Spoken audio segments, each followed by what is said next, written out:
Assalamualaikum warahmatullahi wabarakatuh. Apa kabar? Saya Hersman Arif dari Forum News Network.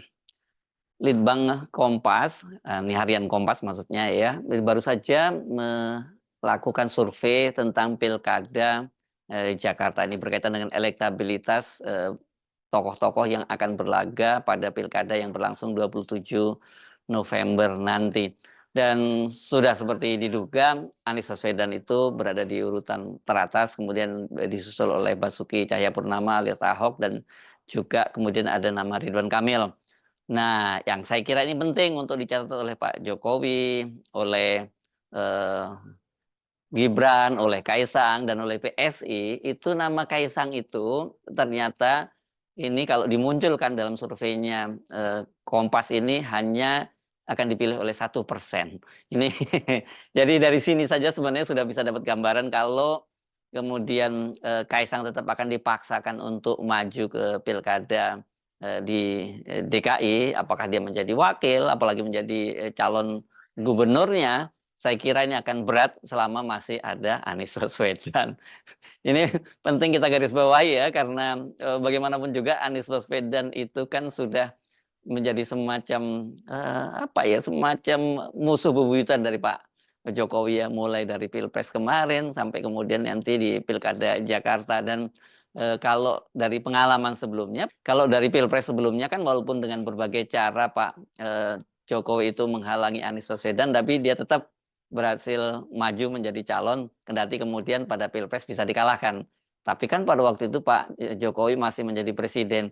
Nah, sekarang ini saya kira kalau mau Kaisang ini bisa jadi gubernur atau wakil gubernur di Jakarta, tidak ada cara yang lain buat Pak Jokowi juga harus menghalang-halangi kembali Anies Baswedan untuk maju menjadi, di pilkada ini. Karena apa? Karena kalau Anies kemudian berhasil maju mendapat tiket di pilkada, dan dari sisi elektabilitasnya sudah sangat tinggi, dan apalagi nanti Pak Jokowi ketika tanggal 27 November itu sudah tidak lagi menjadi presiden.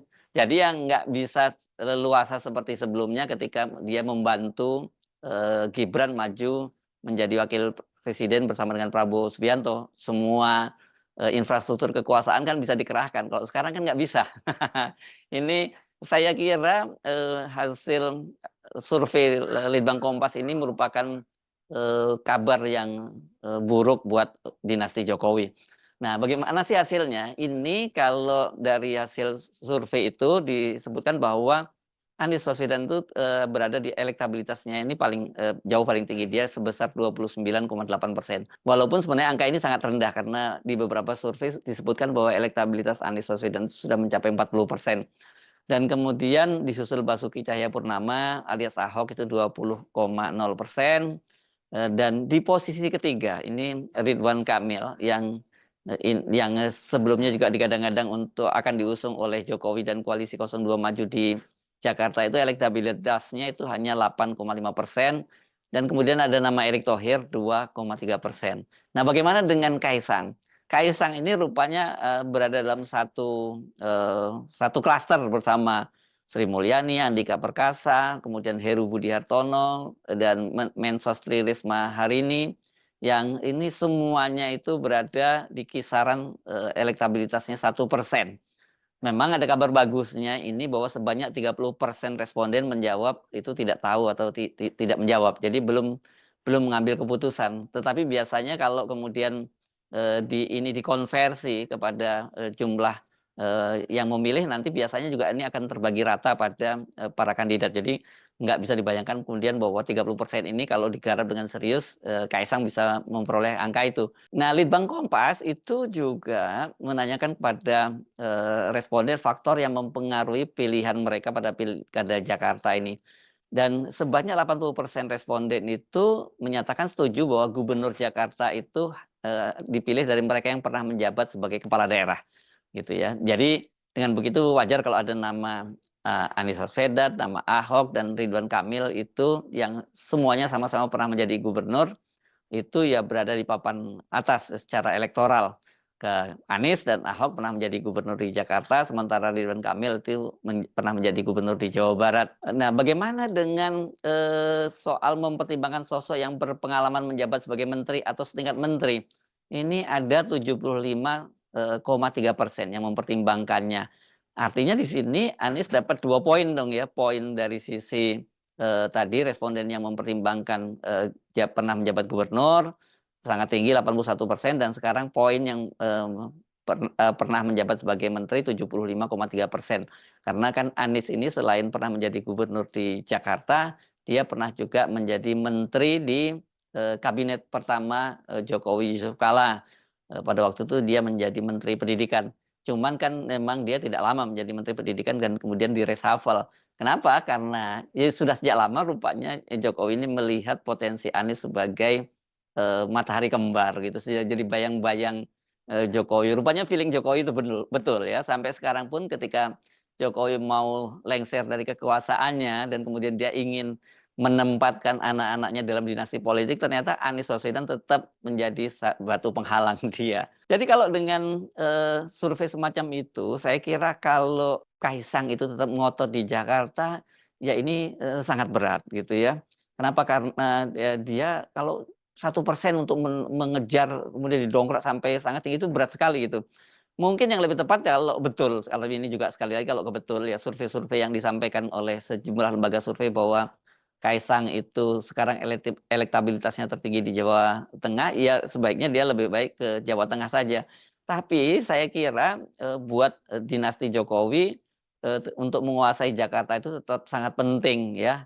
Apalagi setelah kemudian, ini untuk aglomerasi, undang-undangnya aglomerasi itu kan, oleh DPR tidak disetujui rencananya bahwa wakil presiden yang akan bertanggung jawab terhadap, aglomerasi. Karena dari, kesepakatan di DPR kemudian undang-undang berkaitan dengan The Greater Jakarta atau daerah aglomerasi Jakarta itu yang menjadi penanggung jawab untuk itu adalah, presiden dan kemudian siapa yang akan ditugaskan oleh presiden, nah itu menjadi kewenangan dari presiden.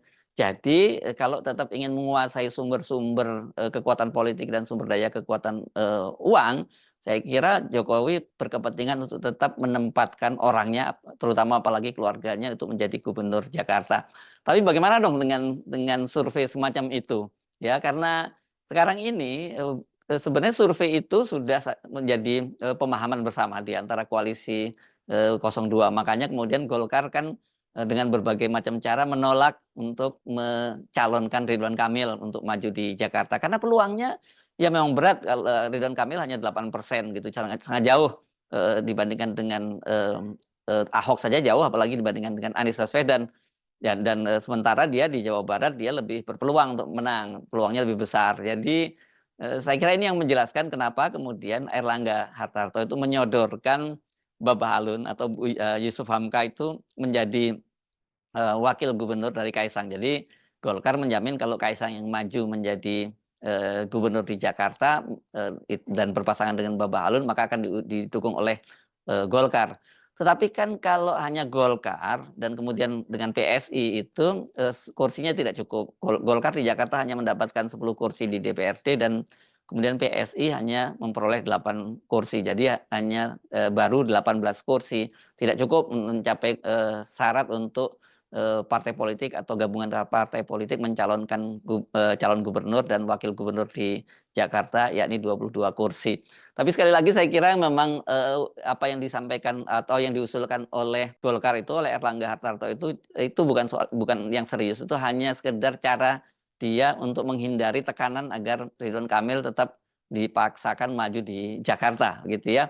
Dan partai-partai yang lain saya kira pun kalau kemudian, dipasangkan antara Kaisang dengan, Baba Alun gitu ya, partai-partai lain ini maksud saya partai-partai koalisi pemerintah dalam hal ini seperti, PAN, Gerindra, Demokrat gitu, ya rasanya mereka juga tidak akan mau mendukung itu karena peluang untuk kalahnya, sangat besar. Jadi, bagaimana, cara kalau Pak Jokowi tetap menginginkan Kaisang, yang paling mungkin kalau Pak Jokowi itu ingin agar Kaisang tetap maju di, Jakarta, cara yang paling mungkin membatalkan pencalonan Anies gitu ya. Karena sampai sejauh ini kan Anies itu baru didukung oleh 2 partai, yakni PKS dan kemudian PKB. Nah, PKS ini kan sudah memasangkan Anies Baswedan dengan Sohibul Iman. Tetapi sayangnya tawaran ini kelihatannya ditolak oleh partai-partai lain termasuk PKB ya. PKB yang juga sudah menyatakan akan mengusung Anies itu menolak kalau kemudian Anies dipasangkan dengan Sohibul Iman. Sementara PKS kalau dia tetap ngotot memasangkan Anies dengan Sohibul Iman juga kursinya tidak cukup. Benar sih PKS sekarang terbanyak jumlah kursinya 18 kursi, tapi tetap tidak cukup untuk mengusung sendirian. Sementara kalau PKB itu dia lebih cenderung berkoalisi dengan PDIP dengan mengusung Anies Baswedan dipasangkan dengan Andika Perkasa, mantan Panglima TNI yang sekarang menjadi kader PDIP. Kalau terjadi kesepakatan antara PDIP dengan PKB, ya ini cukup kursinya. Karena sekarang ini PDIP di Jakarta memperoleh 15 kursi dan kemudian PKB itu memperoleh 10 kursi. Jadi 25 kursi cukup untuk maju itu. Tapi saya kira Anies sendiri juga masih tetap berkepentingan dia untuk didukung oleh PKS. Jadi ini masih hitung-hitungannya masih rumit begitu ya. Makanya kemudian ketika kemarin itu Kaisang berkunjung bertandang ke PKS, banyak yang menduga-duga ini bagian dari politik pecah belah gitu Kaisang dengan cara karena Kaisang sendiri ketika dalam pertemuan dengan Presiden PKS Ahmad Saihu dia menyatakan kalau dia pilihan dia pribadi dia akan mendukung Ahmad Saihu yang menjadi calon gubernur karena katanya dia kan bagaimanapun juga presiden partai yang memperoleh suara terbanyak di Jakarta. Sementara dia sendiri katanya tidak mungkin dia tidak bukan tidak mungkin, dia tidak mengajukan dirinya menjadi calon wakil dari Anies Baswedan. Sebab selama ini kan sebelumnya sudah ada digadang-gadang gitu ya, ada yang menyebutkan itu. PKB sempat menyebutkan itu bahwa kalau Anies itu dipasangkan dengan Kaisang itu maka katanya itu akan memenangkan pilkada di Jakarta. Tapi saya kira kalau itu yang terjadi, misalnya Anies itu dipasangkan dengan Kaisang itu bukan malah menambah elektabilitas Anies pasti akan mengurangi elektabilitas Anies karena pendukung Anies itu mayoritas adalah anti dinasti Jokowi.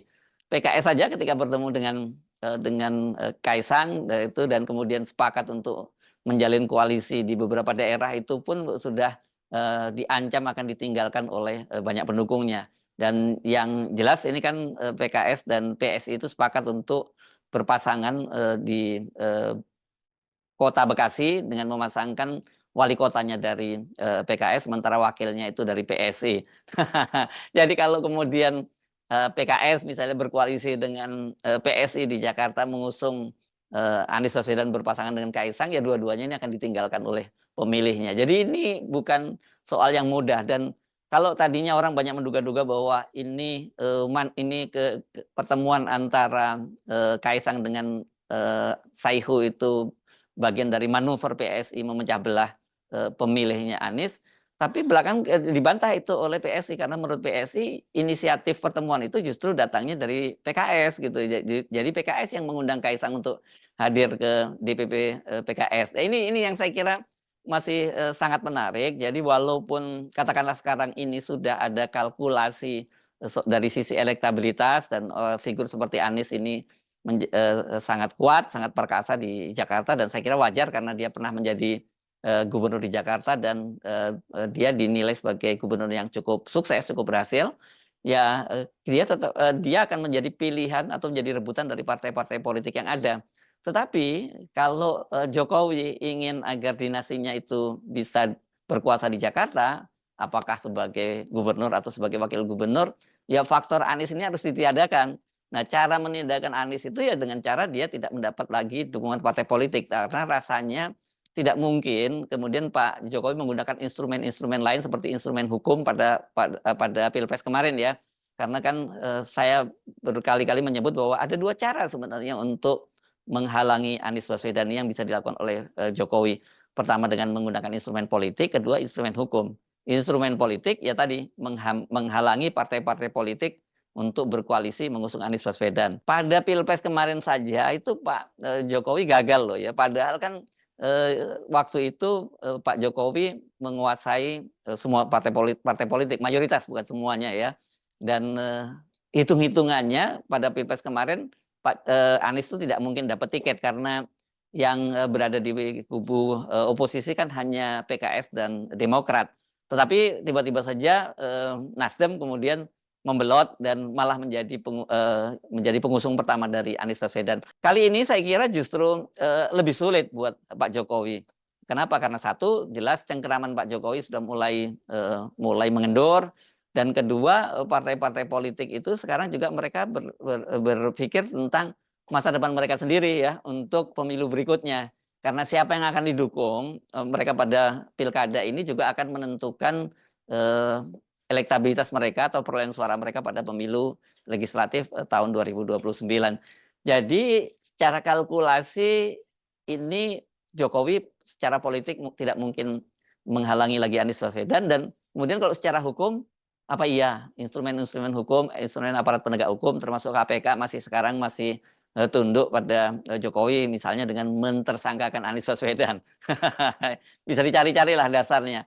Saya kira sekarang ini para komisioner KPK sendiri sudah tidak konsentrasi soal itu, karena mereka sendiri kan sudah akan mengakhiri masa jabatannya pada bulan Desember nanti setelah diperpanjang 1 tahun, dan beberapa di antaranya ini ingin maju kembali menjadi calon pimpinan. Setidaknya 2 orang yang sudah mendaftarkan kembali menjadi calon pemimpin KPK, calon komisioner KPK, yakni Nurul Gufron dan kemudian Johannes Tanak.